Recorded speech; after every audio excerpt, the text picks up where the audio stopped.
Hey, Michiana community. I hope everyone is having a beautiful day. The day that I'm recording this is actually a rare sunny 70 to 80 degree weather day. So I don't know about you, but my spirits are definitely really high. This is a mental health awareness of Michiana intern tuning in today for a one-time podcast episode on college student mental health. Today, I have Dr. Juan with me, a practicing clinical psychologist and a generalist on all things mental health, ready to talk specifically about college student mental health. Hi, how are you? I hope everything is nice and cloudy and sunny. I'm not sure, but It's pretty sunny, but that's really rare. It was cloudy for the last few weeks, so. thank you for asking me to do this. Anytime I get a chance to talk to young people about their mental health, I always try and make sure I do that at any time. Yeah, thank you so much for being here. And I guess my first question is, so doing some background research on college student mental health, I found this study by Ramon Arguez and colleagues, where like in their sample of about 1,100 college students, I think, they found 18.4% of that sample had depression, 23.6% had anxiety, and 34.5% of the students were really stressed. And with that study alone, those numbers are pretty concerning, but I have heard higher numbers through the grapevine, like 50% or even 80% of college students are severely stressed. And I have heard similar numbers like that on this campus. And so I imagine there might be a lot of different factors that contribute to these alarming statistics. And I guess that's what I wanted to talk to you a little bit about today. I guess what kind of individual contributors exist to these alarming statistics, and what can we really do about it? Well, first thing to recognize is that anxiety and depression are two of the most common mental health illnesses, if you want to call it a mental illness, in the general population. Those numbers seem a little bit small to me, to be honest with you. I think a lot of people, when they do surveys or anything, sometimes they underreport. So I would say that the figures that you gave probably represent an underreporting, just based on my experience as well. The generation that you're talking about is a generation that is full of, I know in psychology we call it angst, A-N-G-S-T. Good old teenage angst. Yeah, it's not a typical public word that everyone says all the time, but it's basically just a lot of distress about a lot of things. Young people especially have a problem with finding direction, knowing what they're going to be doing. We know when you're a kid, you don't have any direction. You're just following along what your parents do and say. Yeah. Now, as a young person from 18 to 22, it's a weird combination of freedom and inexperience put together. So that alone causes anxiety and depression and stress, as mentioned in your study. And like you said, the grapevine, in terms of the grapevine, I would almost say that especially in times of finals and midterms and papers, everyone is stressed, 100% stress. Yeah, I'd almost say that, yeah, go ahead. The library on campus during finals week, every single seat is taken and everyone has at least either a Monster or a coffee, some sort of energy drink. And to be honest with you, if I see someone who's not stressed during that time, I would be worried, because that'd be a weird person that they're not stressed during these times, or maybe they're just geniuses. But anyway, because as it is, when you're a student, you got 4 or 5 classes. It is actually only normal to be stressed out. Okay, so anyway, so your age group's trying to find identity. You are also a lot stressed about relationships, not only with your friends who are either same gender friends, because guys with their guy friends, girls with their girlfriends, and then you have, of course, the romantic relationships, either heterosexual or same gender relationships. Not to say that we adults don't have those issues, but at a certain point in time, when someone is settled in, things become routine. And for you guys, nothing is routine. And you're also at a time period where your brain's neurons are still trying to connect, trying to make good connections, bad connections, moderate connections. And sometimes when kids get in a bad way, you got a lot of bad connections and you do a lot of bad habits, and your brain kind of doesn't go along with what you thought was good or you thought was bad. So a lot of confusion, a lot of brain development still going on, and it's just it's a difficult time. However, the nice thing about it is you're doing it with the same age groups. You have a lot of opportunity to mingle, commingle, and to talk about it, and to commiserate. That's probably the word. And not everyone there needs therapy. You don't need a psychologist or psychiatrist to go to. Usually just these friendships and group things are good enough.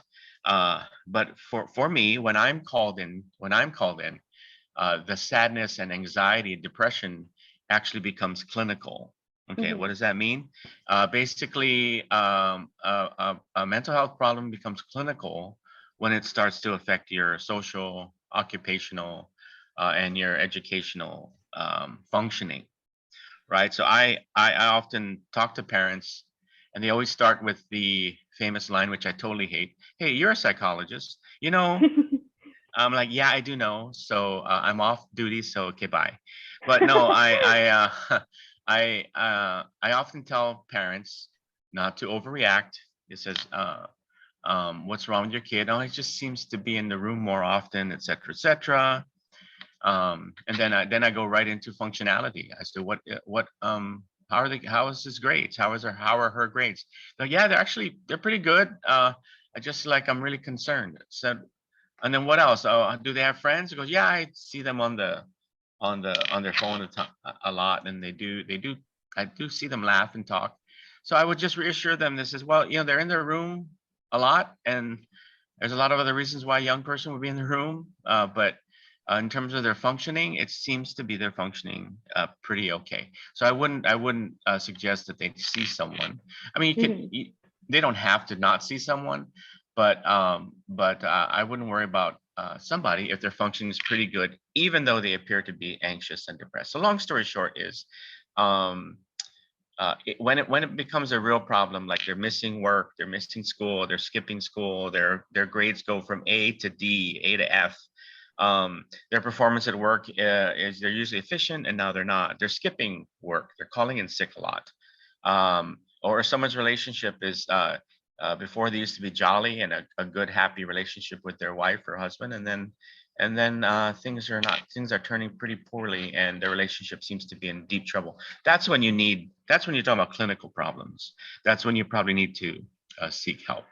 So in a nutshell, stress, anxiety, and depression, they're common human experiences, but one just needs to know when to seek help, and that your generation is really, I think they experience a lot of that, like all other humans at certain ages, but you guys are still learning and developing.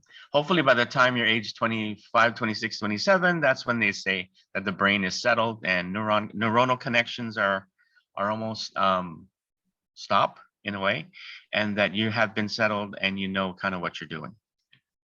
Yeah, that sounds really good.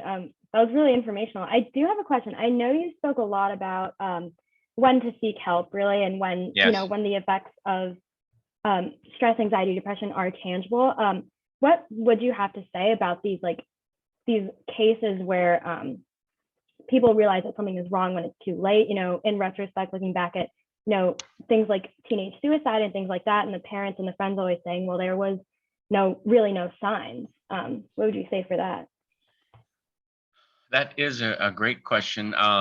If we all work together well, then we wouldn't have a problem with suicide. Which by the way, if we hadn't talked about it already, this pandemic has seen an exponential jump in suicide, completed suicides, and attempted suicides. And every community, including the community that I work in, we're just seeing an explosion of suicide in all age groups, and it's not just your youth. And so that it people who are suffering are pretty good at hiding. Mm-hmm.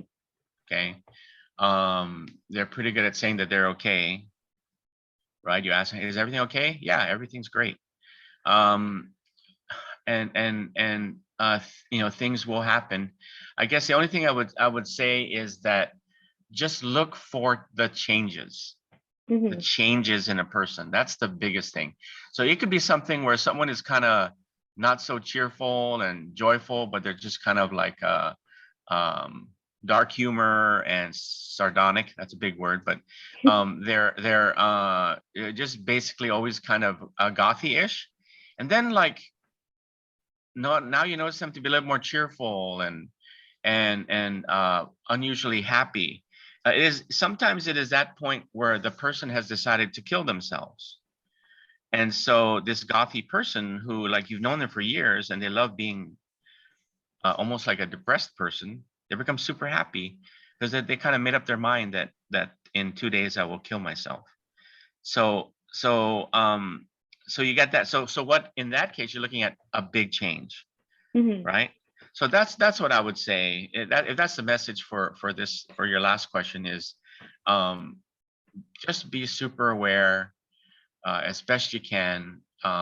People are usually resistant to help or change, but if you notice a very significant change, either positive or negative, or whatever, trying to question and query, and if you feel like you're imposing, then talk to the parents or of this person.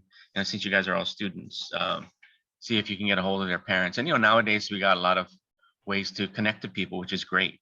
Instagram, Facebook, I don't know, TikTok. What are people doing? And the phone and WhatsApp and iMessage. All right. So the message I would say is just watch for some pretty significant changes. Yeah, that was a great answer. I think, well, not that I would know what's a great answer or not, but it sounded good. I heard a lot of credibility. I do. Yeah. So I know we also talked about just the general problems that college students face, just general like neuron connections and biological things. But I guess I was wondering what sort of individual risk factors can exacerbate things like that, like things like maybe socioeconomic status or just pre-existing conditions. That is difficult because so in your community, your college community, it's very interesting. You kind of come in, all of you, thousands of kids come in a homogenous kind of way. In other words, you are the student population of this university, of this college, and everyone's got school spirit, et cetera, et cetera. And with each of these thousands of students, like you just said, everyone has their individual life experiences. Okay. Mm-hmm. Everything from racial issues, trauma issues, neurodevelopmental issues. I mean, the idea is if you're in a college, let's say it's a pretty difficult college to get into, one thing that unites everybody, all the thousands of students, is that you should be pretty bright and intelligent, right? If it's a difficult college to get into, right? Mm-hmm. However, underneath that intelligence is a whole bunch of other individualized factors, right? To include, like I said, race, gender, neurodevelopmental issues, and the funny thing about it is you cannot tell these individual differences unless you ask. So the best thing about my field, which I love, is that really psychology is defined as the study of the mind. Okay, not the study of everyone's mind, just the study of the mind of a person. Mm-hmm. Okay, if you wanted to know about a bunch of people and society, then you become a sociologist, right? If you want to know cultures and the human condition, you study anthropology. But psychology is a great field to really get into people. And the nice thing about the field is you can get into their stories. Most people that I've encountered love to tell their stories. Mm-hmm. They really do. I'm always surprised. I'm a total stranger to them. and they reveal the most intimate details about their life. And what I know about it is that people don't really get a chance to do that with a professional in a confidential manner, so that they feel confident to say whatever they want to say. And that's why I love my profession.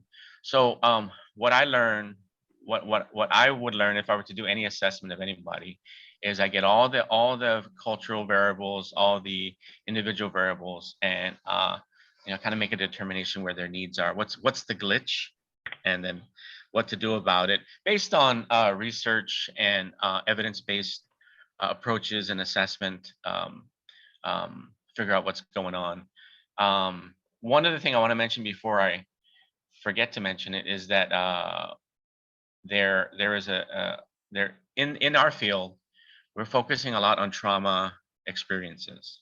Not to say that we didn't focus on it before, but there's more of an emphasis on a trauma, on looking at trauma as a significant determinant of behavior. So that the level of trauma that someone experiences can cause a significant amount of behavioral and emotional problems. So it behooves a professional to know adverse. They call it ACE. It's a kind of like a questionnaire. Adverse child experiences. What did they experience? And in that questionnaire, you might be familiar with this. That in that questionnaire, they put a number to the event that could have happened. So obviously, the highest amount of stress points would be like death of someone, death of a parent, death of a sibling. And then as it goes down, the stress level points go lower and lower. Separation and divorce is pretty high up there, the stress levels. And it goes all the way down to travel, stubbing your toe. Those are less well, travel is stressful, but stubbing your toe and I actually get very stressed when I stub my toe. Yeah, okay. And that change of weather, oh man, that's pretty stressful too. I can't find much. Anyway, this questionnaire is adverse. So yeah, so anything on that list is pretty stressful. But anyway, long story short is as a psychologist, I need to know their stories, and I need to know what the heck happened to them in their life, which I know could be severe, could be a significant determinant of their behaviors. I don't know if I answered your question. I kind of rambled around there. Oh, yeah, I think it definitely touched on, the individuality of people and how I guess you really can't generalize at the end of the day. Exactly. Everyone's experiences. Let me just say that, so it's interesting. So as a psychologist, I look at the adverse childhood experiences, but I also, on the flip side, look at protective factors. I look at what we call strength-based variables. So that's also been, in the last 20 years, has been something where what the research has shown, that if you work with individuals and families, and you work in part with their strengths instead of just pathologizing them as diseased people, it works better to see what they have. I'm sorry, go ahead. No, yeah, I was just going to say, I really liked what you said about psychology being the study of the mind and not the study of everyone's mind. Yeah. I thought that was really interesting. I study psychology myself. I never really heard anything like that. And I guess it does make sense that if I had questions about, individual risk factors, that, the answer at the end of the day is like, you meet so many people and you hear so many stories. Yeah, and I guess going off of that individual risk factors and things like that, I guess I was wondering also about what the COVID pandemic did for college student mental health. I know a lot of my friends, I got to go to school in person my first year. So many of my friends had their introduction to college and they were thrown into adulthood through a computer screen. And I guess I was just wondering, what experiences like that could do to people who already may be suffering from other things. Yeah. So for the last, I guess, 2.5 years, I have personally seen and assessed, and I say even treated, evaluated dozens of people who haven't been making it too well, have not been coping too well during the pandemic.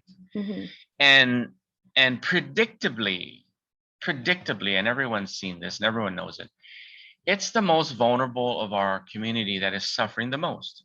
Mm-hmm. Why? Because they're vulnerable. This pandemic has exposed the most vulnerable to stress levels that really has never been seen Mm-hmm. since probably the Spanish flu and 100 some years ago. I know that our community and our society has gone through a lot of stressful things, to include obviously world wars and other pandemics and natural disasters.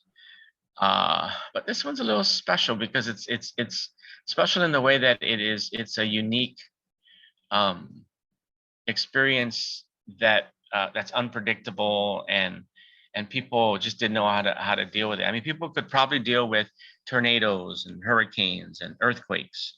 They can deal with war. They can deal with poverty and crime. But this time that we're in is has been really difficult for especially the vulnerable. So having said that, on the surface, so let's say, so you differentiated two populations. I think the kids that were able to go to school in person during the pandemic, were very fortunate, very lucky kids, and it just happened to be a roll of the dice on how the college dealt with it. So your coping skills hopefully were pretty good, but again, individual differences. We do know that students do end up getting anxious and depressed, and if you're not able to cope with that well, um, you're not going to do well. But yeah, and so the pandemic really put a big giant kink in the life plans of everybody, and I'm hoping we have and are coming out of it. And like all of us, you and everyone who's listening are adjusting to the freedoms we used to have, and that things will get better. But having said that, though, I am reminded that this COVID is still quite lethal for a lot of people, and hospitalizations are rising in some places, et cetera, et cetera. So the fear of death and disease is always going to be there. But now we have to just work within our own confines and our own limitations. Yeah, I guess like speaking from my personal experiences, being one of those, I guess you could say, lucky students who was able to attend school in person during the height of the pandemic. Really, it was my freshman year. My school never really, they opened up in August of 2020, I believe. And I think there was this tension between like being grateful that I was in school versus like some of my friends from back home who were, on a laptop, couldn't meet any of their friends from college. There was that tension from, being grateful for that, but at the same time facing the anxiety that did come from being in school during the height of the pandemic. I remember I would sanitize the shower handle of my communal shower because I was scared of getting COVID from a shower handle. I would sanitize the towel hook. I developed these, I guess you could say, unhealthy habits to, I guess, like seemingly protect myself from this virus, because at the end of the day, I really had no choice but to go to classes. And at the same time, I was really grateful that I could be there in person because, like you said, I was able to, commiserate with my friends. We were all masked up, but we were, at the end of the day, we'd talk about how lucky we were to be in school, but at the same time, facing the realities of having been thrusted into what seemed like a normally operating college campus while the rest of the world was shut down. And I think that was a really niche experience because I understand that a lot of schools were closed ultimately. So there was only a handful of students who had to, experience that. And I guess going through that kind of put things in perspective about, just college student mental health in general. I think, like, I guess speaking personally, I guess my mental health probably wasn't the best during the pandemic, despite me being in school and having all these people around me. What I can't say is if it would be worse if I was at home on my computer. While I wouldn't have to worry about, sanitizing a towel hook, I also probably would have had to worry about giving COVID to my parents if I was back home. And that was a big thing too. I think in college, I was most definitely worried about my community, my professors, the surrounding area around my campus. But I guess I had that peace knowing that I couldn't, go out to the grocery store and come back home and give COVID to my parents who may have been vulnerable to the virus. So I think that was definitely one thing. So that 2020 was difficult for everybody because it was a lot of unknown. And it was around December is when the first vaccines came out of 2020. Mm-hmm.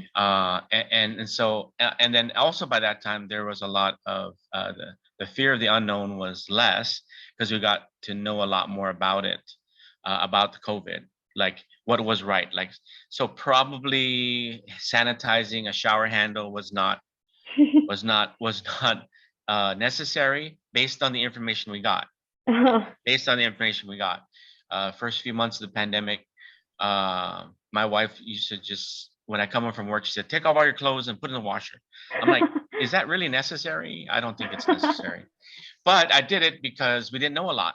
Mm-hmm. So as an analogy to with anxiety, and it was very, very interesting about the pandemic, and I noticed it as I lived through it, we all lived through it, is that the pandemic actually enhanced and helped in a bad way people who had existing mental illnesses. Mm-hmm. So for example, people with OCD, they were having a free-for-all because of the hand sanitizing and the germs, and it's a lot of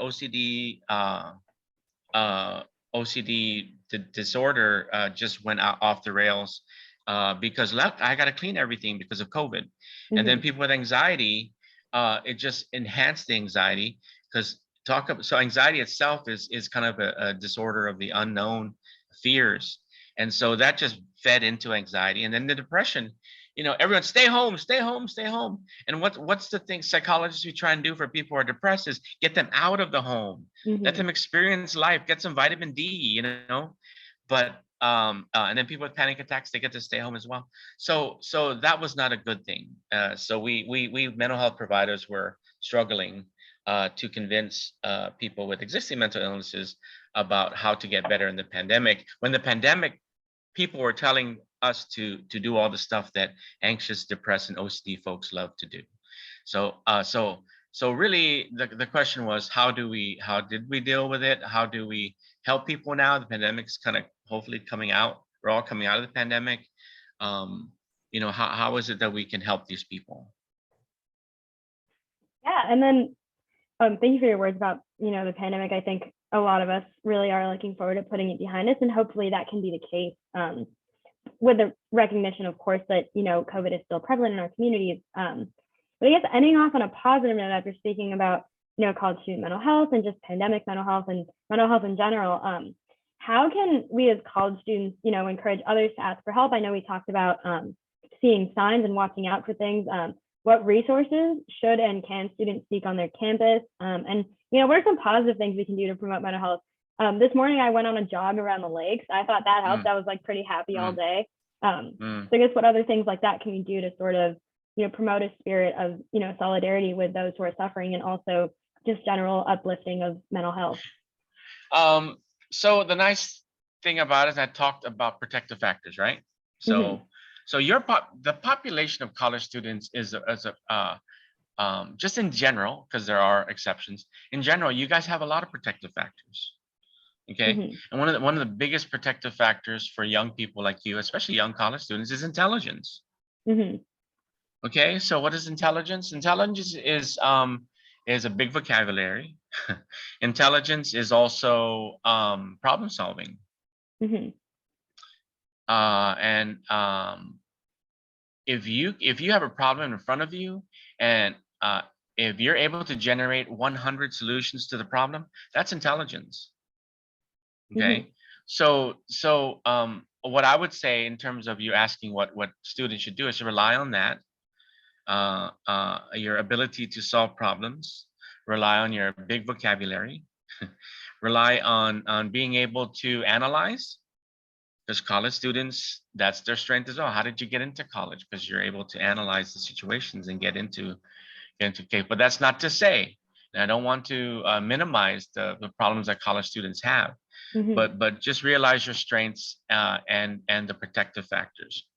because then what usually breaks down the protective factors is individual factors, right? So some people could be going through domestic problems, like my mom and dad or my siblings. There's a big problem there. Then they have also domestic, meaning the relationships, boyfriend girlfriend issues, could make a big dent in their ability to cope, right?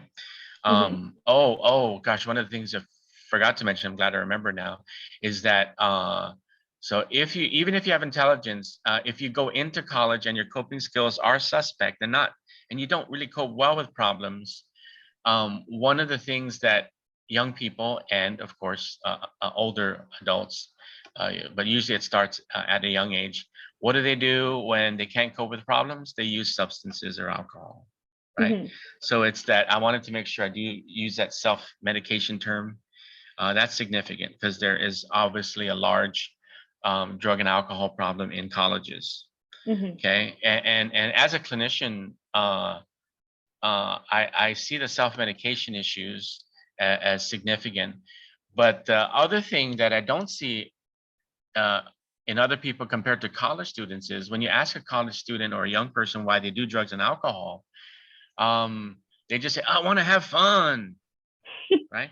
That's a really good impression. That's a good thing to want to have fun, but the choices they make to have fun can be deadly and can be very dangerous.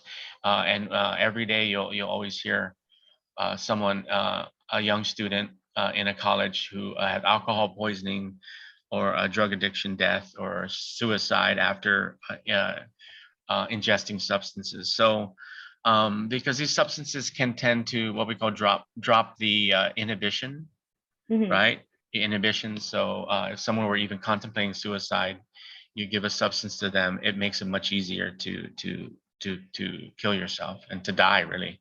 So that's huge. So going back to the positive things they can do, and as a friend, like I said earlier, at least many minutes ago, look out for each other.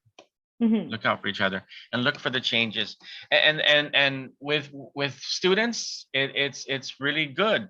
It's actually easy to determine when someone's struggling because they don't go to class, they are not doing their papers, because it's almost like when you're in college, right? It's almost like peer pressure. Hey man, how's it going? You better do your stuff. When you got someone really well who usually does well, is not doing well, then raise the red flag and get them help despite their protestations. Now, if you yourself are suffering first, the most common disorders are anxiety and depression. If you're suffering yourself, it's very difficult to see it in yourself, number one, and it's difficult to seek help because of shame issues. It's, I'm failing, but I don't want to tell anyone. I would say if you can't turn to your friends, then turn to your loved ones. You guys are about largely 18, 19, 20-year-olds. And generally, hopefully, that if you had a family at home that you can turn to, you turn to them and they can get help for you.